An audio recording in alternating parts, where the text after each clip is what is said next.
बिस्मिल्लाहिर्रहमानिर्रहीम अस्सलामु अलैकुम। जम्मू कश्मीर के सरकारी मुलाजमीन के लिए फ़रमान दोनों खित्तों में जारी हो रहे हैं। एक तो आप सब जानते हैं 15 अगस्त हो, स्वतंत्र दिवस हो या गणतंत्र दिवस यानी 26 जनवरी जो आ रही है इस बार, और 75 साल अपने जब ऑलरेडी हम मुकम्मल कर चुके हैं। इस बार जब प्रोग्राम होगा तो 75 से हम आगे बढ़ ही गए हैं, लेकिन ऑफिशियल ड्यूटी इस दिन भी कंटिन्यू रहेगी। और सरकारी मुलाजमीन के लिए जो फरमान जारी हुआ है मेरे हाथ में, मैं पढ़कर भी सुना दूंगा, और तमाम लोग वैसे जानते हैं इसकी तशरीह करना मैं थोड़ी बहुत मुनासिब भी समझता हूँ कि प्रोफेशनल या ऑफिशियल ड्यूटी का जब लफ्ज़ इस्तेमाल किया गया है तो इसका मतलब इस दिन छुट्टी उन लोगों को नहीं होगी, या जो बाई चॉइस छुट्टी रखना चाहते हैं उनके लिए कोई मौका नहीं। सरकारी मुलाजमीन हैं, एक तो उनको कहा गया है कि वो इस फंक्शन का हिस्सा होंगे, किसी भी तरीके से उनको घर बैठने का मौका इसमें कम से कम नहीं मिलेगा, नंबर 1।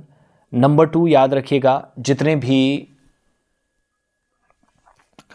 सरकारी मुलाजमीन हैं उनको भी मौका मिलना भी चाहिए, मिलता रहता है और ये सिलसिला चलता ही रहा। मरकज़ी तकरीब जो है वो जम्मू में होगी। लेफ्टिनेंट गवर्नर मनोज सिन्हा यौम जमहूरिया पर, गणतंत्र दिवस पर मौलाना आज़ाद स्टेडियम जम्मू में मौजूद रहेंगे और परेड का मुआयना करेंगे, सलामी भी लेंगे। जम्मू में तैनात सरकार और पब्लिक सेक्टर अंडरटेकिंग्स के तमाम जो अफसरान हैं, मुलाजमीन हैं, उनको अपनी सरकारी जिम्मेदारी के तहत, ऑफिशियल ड्यूटी के तहत सरकारी तकरीब में शिरकत करने के लिए कहा गया है दोनों प्रोविंसेस में। श्रीनगर में बख्शी स्टेडियम में बड़ा प्रोग्राम होगा और चीफ मिनिस्टर उमर अब्दुल्ला परचम फहराएंगे, वो परेड की सलामी लेंगे। तमाम महकमों के जो सरबराहान हैं, हेड ऑफ डिपार्टमेंट्स हैं, पब्लिक सेक्टर अंडरटेकिंग्स हैं, PSUs के जो चीफ एग्जीक्यूटिव्स हैं, उनको भी हिदायत दी गई है कि अपनी ज़ाती मौजूदगी को यकीनी बनाएं, यानी ख़ुद भी मौजूद रहें, अपने मातहत काम करने वाले मुलाजमीन की शिरकत भी यकीनी बनाएं, ताकि कौमी मौके पर या इस बड़े इवेंट को वक़ार और भरपूर शिरकत के साथ मनाया जा सके। इसके अलावा इसमें जो बीटिंग रिट्रीट है, जिस दिन परचम वापस नीचे उतारा जाएगा, दिल्ली की तरह जम्मू कश्मीर में भी तकरीब 29 जनवरी 2026 को शाम 4:30 बजे मौलाना आज़ाद स्टेडियम जम्मू में मुनक़िद होगी। तो वहाँ पर भी अहम शख्सियात मौजूद रहेंगी, लेकिन जम्मू कश्मीर में तैनात तमाम सरकारी महकमों के जो अफसरान हैं, एहलकार हैं, इस तकरीब में शिरकत करेंगे। ज़रूरी करार दिया गया है ऑफिशियल ड्यूटी के तौर पर, जबकि महकमों के जो सरबराहान हैं, हेड ऑफ डिपार्टमेंट्स हैं, पब्लिक सेक्टर अंडरटेकिंग्स के चीफ एग्जीक्यूटिव्स हैं, वो और उनके मातहत जो मुलाजमीन हैं वो भी शिरकत को यकीनी बनाएंगे। पंचायत लेवल से ब्लॉक लेवल तक निचली सतह पर हर जगह काम होगा, तमाम लोग वहाँ मौजूद रहेंगे और किसी को भी कोई छूट नहीं होगी। The main function of Republic Day 2026 is being held at the Maulana Azad Stadium, Jammu, where the Honorable Lieutenant Governor will preside over and take the salute as well.